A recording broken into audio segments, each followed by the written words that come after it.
Hi everyone, this is Chiwe from Windog Wolf, and in this video I'm going to be showing you a couple parts of the Astoria Beret that I thought might be a little bit difficult to understand just by reading the instructions. So I thought I'd show you some short videos to help you figure out some of the more complicated bits. So right now let me get my notebook. Right now I am at the end of the first section and I wanted to show you what it looks like so far. So the Astoria Beret is made up of 6 of these sections that are curled around each other to make a circle. This short part here of what looks like a check mark is going to fold to the bottom, and then this longer part is the one that's going to, when you have 6 of them, it's going to come around and form the top of the beret. So right now I have my yarn on my right, and the next line in the instructions asks you to work 1 row of purl across, and then you're going to work stitches down, you're going to pick up stitches down this side and work them as part of this next row. So I wanted to show you, because I felt this was a little bit hard to explain, I wanted to show you where to pick up the stitches using this yarn. So this is Lion Brand Color Made Easy. This is a, let's see, does it say, it's a bulky 5, and I'm using a 6.5 millimeter circular knitting needles. And I think once I get to the rim of the hat, I'm probably going to switch to a smaller circumference, but for now this is okay because I'll be working in rows. But I do like using the flexible circulars because of the way the row's gonna sort of bend. So it's gonna be a little more tricky if you use straight needles. Okay, so I want to pick up stitches evenly across this short side. And what I like to do is, if you look at these stitches, you're basically going to work through the very last stitch in the row. So let's take this row right here, and then you can see there's what I would say, when you look at it this way, it's, you know, you're putting your needle under 2 horizontal bars, but those 2 horizontal bars is really that last stitch in your row. So this is one, and then you kind of have this sort of V, what I think of as a knot, because I don't think it's all that easy to get your your needle into it. And then next to it, again, you have the last stitch of this row. So there's a V and there's that V, and I can put my needle in between under this these 2 horizontal bars. So sometimes it's hard to figure out where you're supposed to be at the end and where you're supposed to be at the beginning. So I like to just kind of stretch it out a little bit, find those horizontal bars somewhere in the middle, and then work outwards. So this pattern calls for working 8 evenly across. So if I know that this is 1 right here, this is 2, this is 3, then I can kind of work backwards or work out from the middle.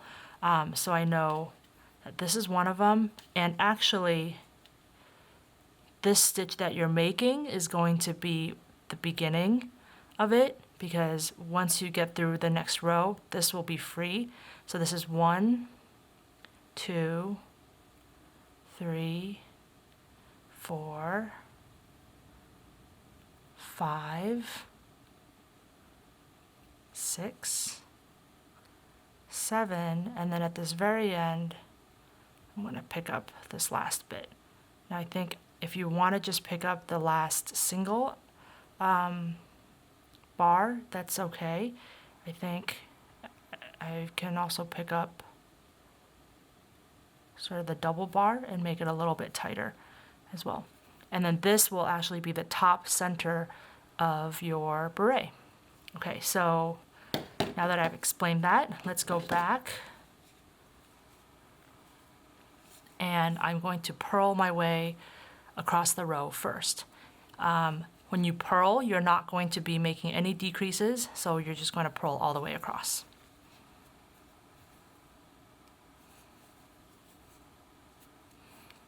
This is a quirk of mine, but I also make the first stitch or two using the throwing method, and then I switch over to continental. That's just my preference.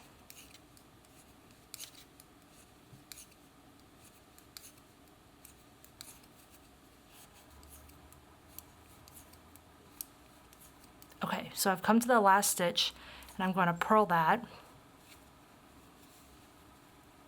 And now I'm going to pick up stitches along this short side.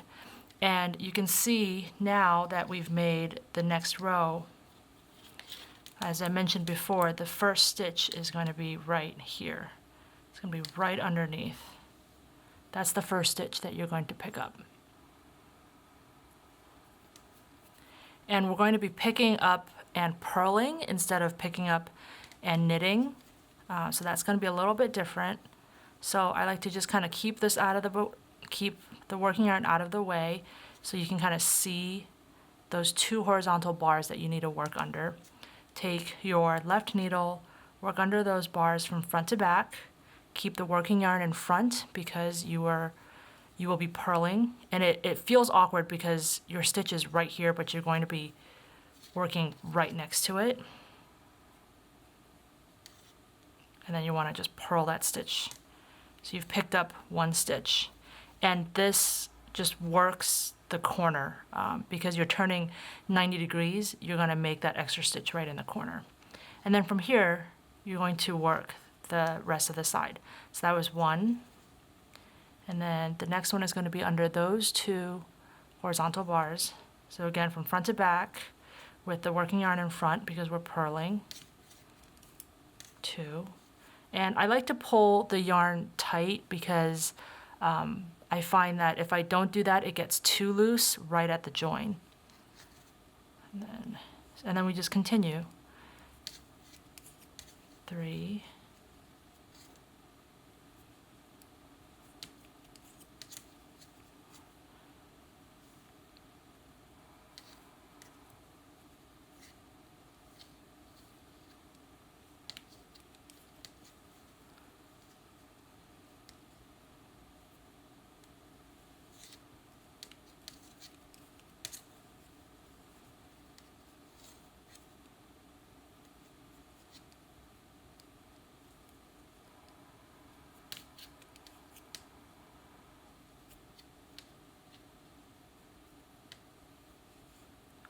And then this very last one, oh, I did that one. I did that one wrong. Let's see.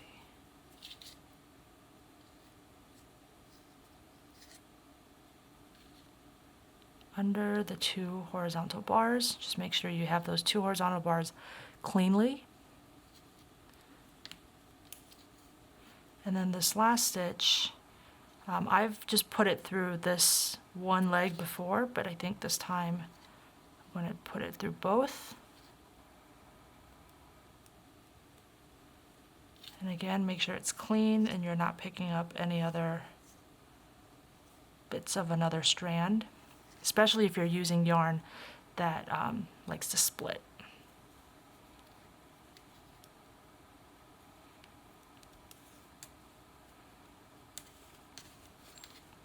Okay, so you've worked across the row and then you've worked these stitches that are picked up along the side. Since we're here, I'm going to show you how to work the SSK and the K2, which is the two types of decreases that I use in this pattern.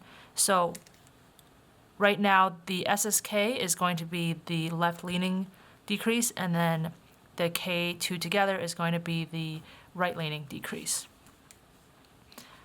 I do this one a little bit different, so I'm going to slip stitch the first stitch knitwise, and then slip the next one purlwise, and then insert your left needle under both of those on the front and complete your knit stitch. But actually, I'm going to wrap around to complete the stitch, but I'm only going to release the first leg of it. I'm going to jiggle to kind of tighten that stitch up, and then I'm going to release the second one, and then again jiggle to tighten everything up. And then I'm going to knit one, and then the next one is going to be just knit two together. So I'm going to take 2 stitches and then just knit those together. So that gets me to, and that gets me past this center V.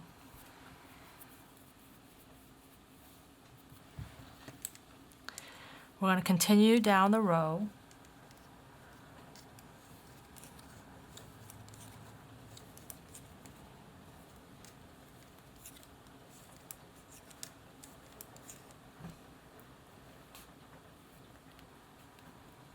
And then on this last stitch, we're going to make a knit. We're going to increase right at the edge. So we're going to knit, but we're not going to take this loop off yet. We're going to go around and then knit again through the back. And that creates 2 stitches out of 1. All right, so let's take a look at what we've done here. This is going to be the right side. And you can always tell because you look at the join, and if you see knit stitches here, this is going to be the right side. If you see a ridge here, where it looks definitely a little bit messier, then this is going to be the wrong side. All right, and then if we look at the construction of the entire beret, you have this one short piece here, and then you've got this section that's going to be repeated 6 times to create the top round part of the beret. For the short section, you're going to be decreasing in the center, and every time you decrease in the center, you're going to increase on the side, which is why we made that increase stitch right there, because we had done a knit 2 together in the center. And that keeps the stitches on this side of the beret even. It's always going to be the same number of stitches. But on this side, every time you decreased, you worked an SSK in the middle. You didn't increase on the far right, so then you have X number of stitches, but you've decreased all the way down to just something smaller. So then what happens is, I guess it's easier to show it on this row, if you show it on the wrong side, I mean. So you have the most number of stitches in a row is right down here at the bottom or the beginning of a section, and then you're going to decrease along the center but keep the number of stitches on the edge, which means this section gets smaller and smaller. And then the least number of stitches in the section is going to be right before you do that pickup, which is right here. And then the next row that we worked was a purl across, and then we picked up stitches on the edge. Now these stitches on the edge are to make up for everything that you've lost going through these rows. So then when you're done with this row, it's the same number of stitches as what you started with at the beginning of the section. And now that we're done, we can repeat this section over again along here. And then again, we're going to start decreasing, decreasing, decreasing, and then we're going to work around, pick up all the stitches that were lost. We've gained them all back by picking them up along the side, and then starting and repeating the section again. So this is one section. We'll repeat it 6 times, and then that's going to create the beret. And then when this is done, then we'll pick up stitches along the bottom, because the beret will kind of fold in like this. We'll pick up stitches along here for the brim. All right? Okay, so now I'm going to show you how to join the live edge to the beginning edge. And I guess I could have done this whole thing with a provisional cast on, and maybe that would have made a difference.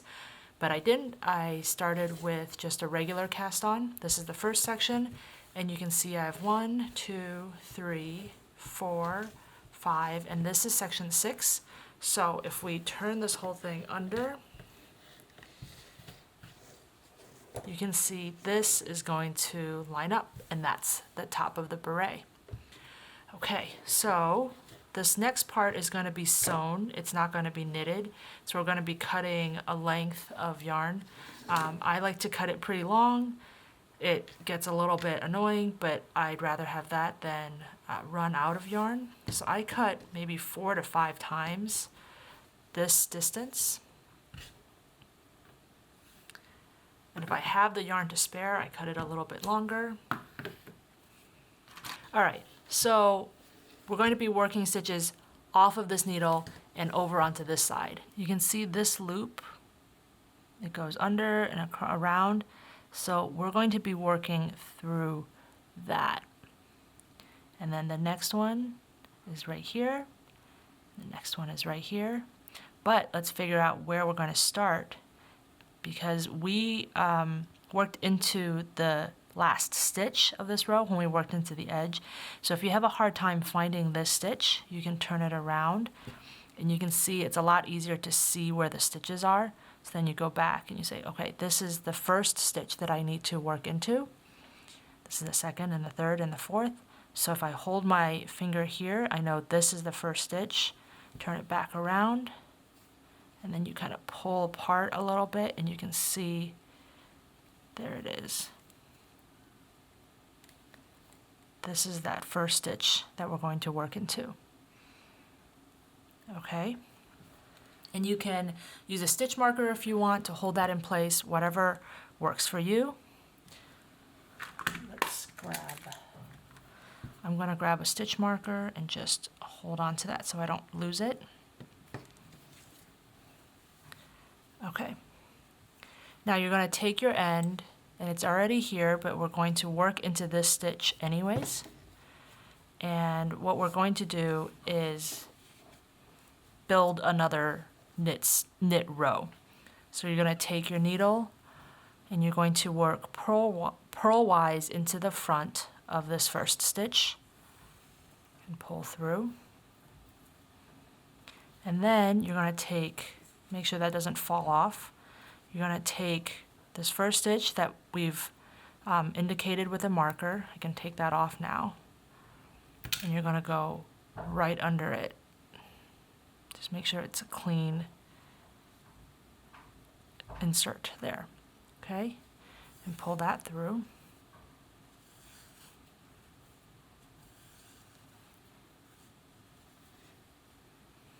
And then take your needle back to the stitch on the knitting needle, and this time you're going to work knitwise through the front. And then you're going to pull this stitch off. And if you look, what you've done is you've created this stitch. This is your previous one that was on the needle. You've created a new one around the one that was part of the cast on. And we're going to be doing that all the way across. So again, you take your tapestry needle and you insert the needle purlwise into the front. Then you find the next stitch. If you have a hard time finding this stitch, you can always turn it around and look for it. But I think I have it right here. Nope, I don't. So I'm going to turn around and take a look. It's right there. Hold my finger to it. You're going to look for this bump, and that's going to be the stitch that you need. So you kind of isolate it a little bit, and then you insert front to back, back to front. So you've kind of picked up that stitch. Pull through. And then insert your tapestry needle knitwise through the front of the stitch on the knitting needle. It's kind of awkward because they're both needles, but and then you're going to pull tight. And you can pull tight. This hole, don't worry about it. We'll come back and we'll close that up. And then you just continue purlwise. Pick up the next stitch.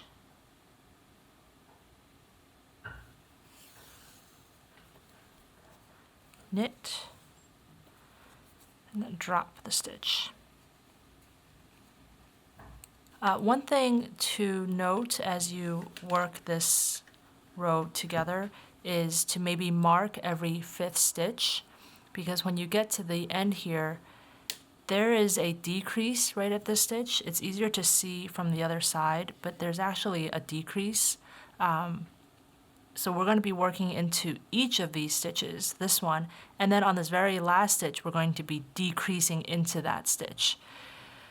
So it's pretty easy to get confused along the way, and I find that if you put the stitch markers in, it kind of helps you keep track so that you don't get all the way to the corner and then realize you did it wrong and then you have to start all over again. Ask me how I know this. Okay, I have screwed up this several times, but let's keep going. So this is, I think, my 6th stitch. So then I can check 6, 7, 8, 9, 10, and I have 10 marked. Okay, so that was 6, and then I can check on my needle, and so that would be, I just finished number 6, so I would have 7, 8, 9, 10, and then 11, 12, 13, 14, 15, 16, 17, 18, and then the last 2 will be decreased together, and that will be 19, right? 7, 8, 9, 10. 19, yep.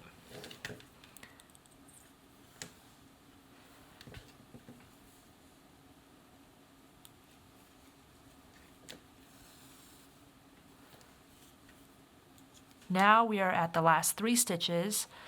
This one will be fairly normal, and then these 2 will be, we're going to have to fake a decrease. But we're working into a stitch that has been decreased as part of the earlier part of section 1. So let's turn this part around, and you'll notice I've marked the center stitch, and then here I've got 2 stitches joined together, right? There were SSK. Either it was an SSK or a K2 together. I don't remember which side this was. So I've got 1 stitch here, and then I have another stitch in the back. So you can see I have 1 stitch in the back and then 1 stitch in the front. But when I turn this stitch around, you're going to see this stitch is in the front, which is pretty easy to see, but underneath that, there is a second one. I don't know if you can see that. So we're going to be working into this, the one on the right first, and then we're going to be faking the increase into this more obvious one. Okay. So again, we insert the needle purlwise, and then we go and look for that stitch in the back. It's a little easier sometimes to kind of get this top one out of the way. Then you can see the bottom one there, and then you can kind of pick it up underneath. This is definitely easier with chunky yarn. With the DK, it's pretty difficult, especially if the color is dark. And then you insert the needle knitwise, and then pull that stitch off your needle. Okay, and now we're going to be working into this easy to see stitch, but we have to deal with 2 stitches at a time. And what we're trying to do is to emulate this decrease. So you have the right one on top and then the left one on the bottom. And then if you think about what an SSK was, you had transferred you had transferred the loops from your left side to your right side and then worked through the back. So we're going to emulate that in a way. You're going to put your tapestry needle in knitwise, but you're not going to pull the whole thing through. You're just going to hold on to it. And then you're going to go back and slip the stitch purlwise, and then put your left needle in as usual. And then we're going to go backwards. So you're going to take your needle, go around, knit. I guess this is knitwise. I don't even know what to call this. And you're going to go basically from left to right through the back side. And then you're going to pull through. And then you pick up the stitch on the other side where you want to join. Okay, and because that one was sort of a knit stitch, now we're going to insert our needle purlwise. Okay, and if I did this right, when I slip these stitches off, it's going to look like this.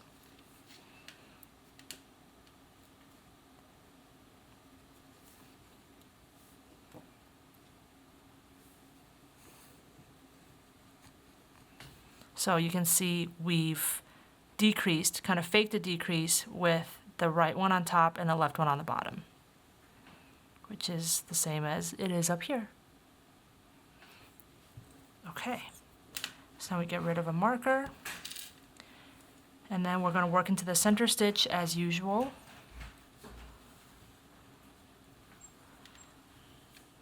Remove this marker, work right into the center stitch.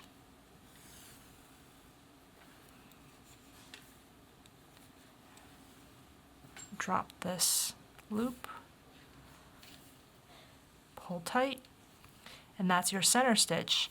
And now we have to work the other side decrease. This is the right leaning decrease. And on this, normally we would have increased an extra stitch at the end, which is what the pattern calls for, but I am going to fudge this a little bit.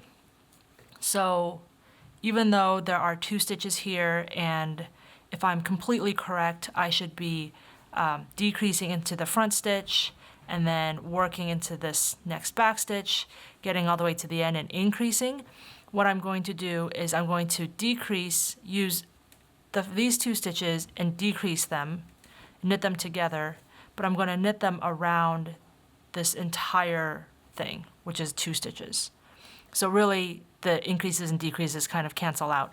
And then at the end, I don't have to increase an extra stitch to make everything fit. Okay, so now we're done with the top of the beret, or the crown, and you can see the 6 sections here. If we flip it over, you can see the chevron part kind of helps it curl inwards.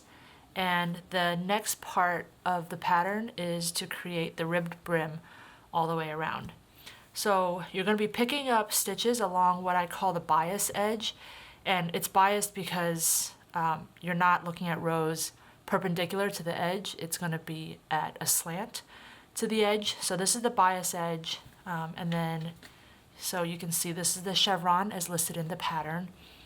So what we're going to do is we're going to be picking up stitches along this edge for the ribbed brim.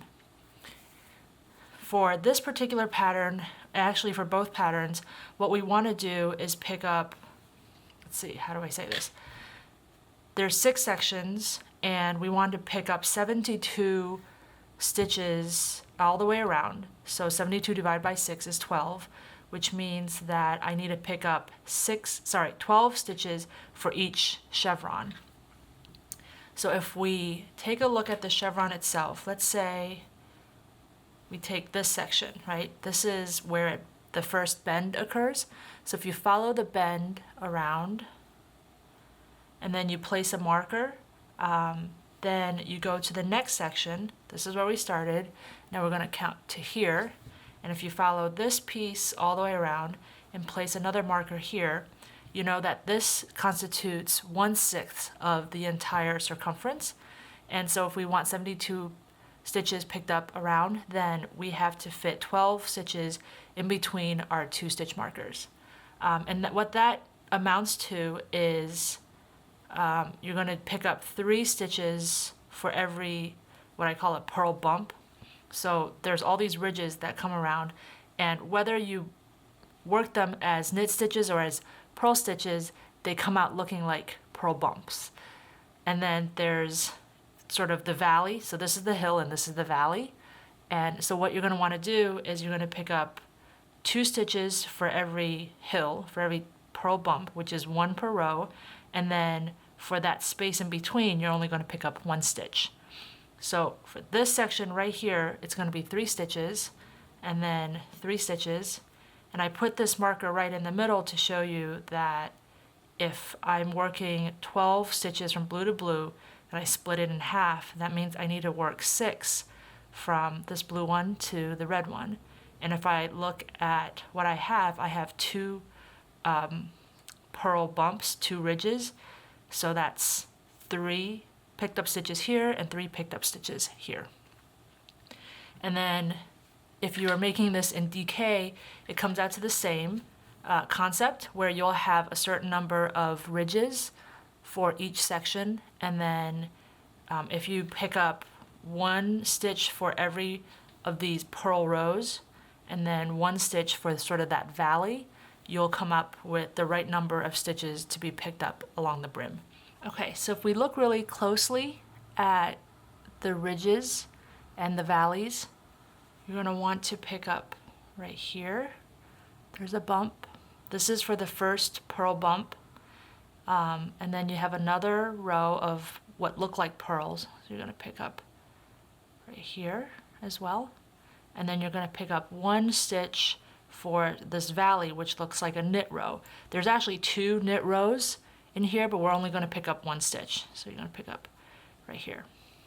And then you're going to do the same thing for this next set. You have 2 rows of purls. So you're going to pick up a purl,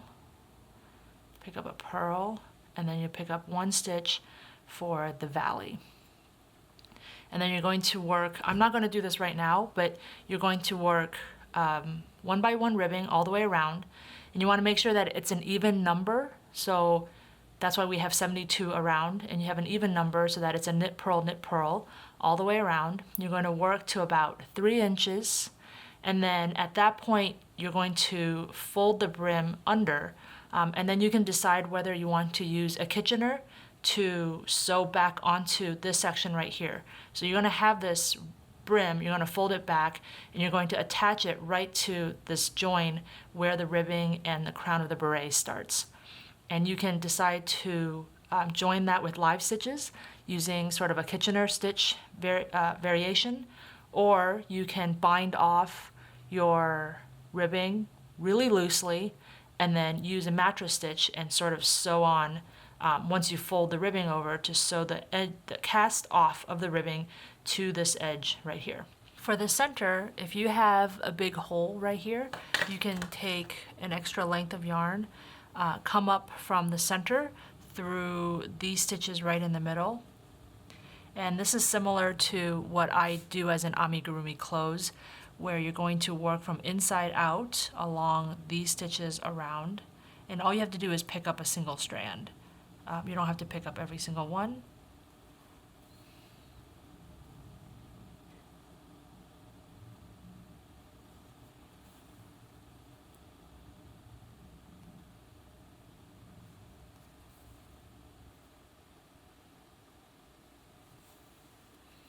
And then you pull tight, and it shrinks everything down right into the center, nice and neat.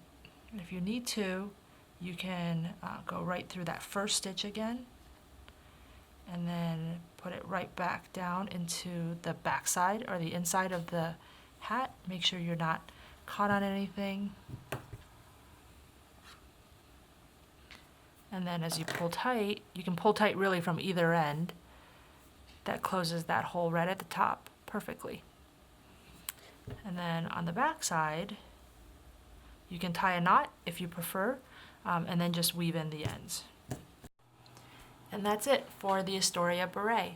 You can purchase the pattern in my pattern shops, which are listed in the description below. The PDF includes instructions for both a DK weight yarn version, as well as a heavy worsted or Aran weight version. If you liked this video, please give it a thumbs up and subscribe to my YouTube channel. Thanks so much, and happy knitting!